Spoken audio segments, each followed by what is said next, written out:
ನಮ್ಮನ್ನ ನೈವೇದ್ಯ ಮಾಡಿ. ಈಗ ಅತ್ಯಂತ ಮುಖ್ಯವಾದ ದೋರ ಪೂಜೆ. ಪೂಜೆ ಶುರುವಾಗುವ ಮುನ್ನವೇ ಅರಿಶಿಣ ಹಚ್ಚಿದ ನೂಲಿಗೆ 9 ಗಂಟುಗಳನ್ನು ಹಾಕಿ ಕಳಸದ ಬಳಿ ಇಡಬೇಕು. ಪೂಜೆಯ ಕೊನೆಯಲ್ಲಿ ಈ 9 ಗಂಟು ಹಾಕಿದ ದೋರವನ್ನು ಪೂಜೆ ಮಾಡಿದವರು ತಪ್ಪದೇ ತಮ್ಮ ಬಲಗೈಗೆ ಕಟ್ಟಿಕೊಳ್ಳಬೇಕು.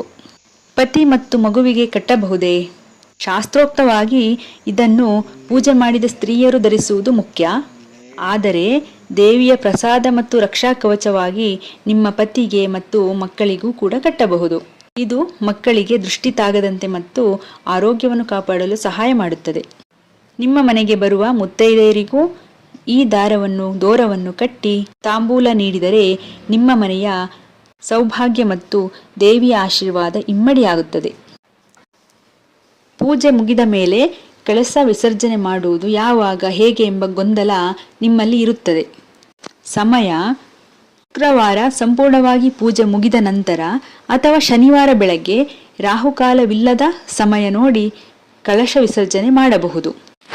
ದೇವಿಗೆ ನಮಸ್ಕರಿಸಿ, ಹೇ ಮಹಾಲಕ್ಷ್ಮಿ, ನಮ್ಮ ಪೂಜೆಯನ್ನು ಸ್ವೀಕರಿಸಿ ನಮ್ಮ ಮನೆಯಲ್ಲಿ ಸದಾ ನೆಲೆಸು ಎಂದು ಪ್ರಾರ್ಥಿಸಿ ಕಳಶವನ್ನು ಉತ್ತರ ದಿಕ್ಕಿಗೆ ಸ್ವಲ್ಪ ಜರುಗಿಸಿ.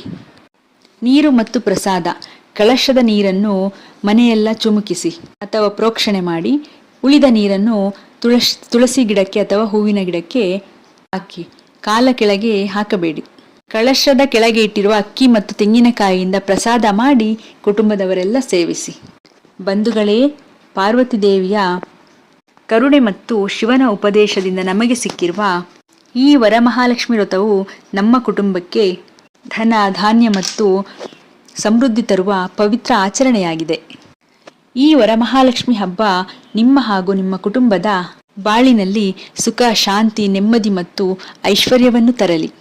ಬಂಧುಗಳೇ, ಈ ವಿಡಿಯೋದಲ್ಲಿ ವರಮಹಾಲಕ್ಷ್ಮಿ ವ್ರತವು ಹೇಗೆ ಬಂತು, ಯಾಕೆ ಬಂತು ಹಾಗೂ ಇದನ್ನು ಆಚರಿಸುವ ಶುಭ ಸಮಯ, ಶುಭ ಮುಹೂರ್ತ ಮತ್ತು ಇದನ್ನು ಸರಳವಾಗಿ ಹೇಗೆ ಆಚರಿಸಬಹುದು ಎಂಬುದರ ಬಗ್ಗೆ ತಿಳಿಸಲು ಪ್ರಯತ್ನಿಸಿದ್ದೇನೆ.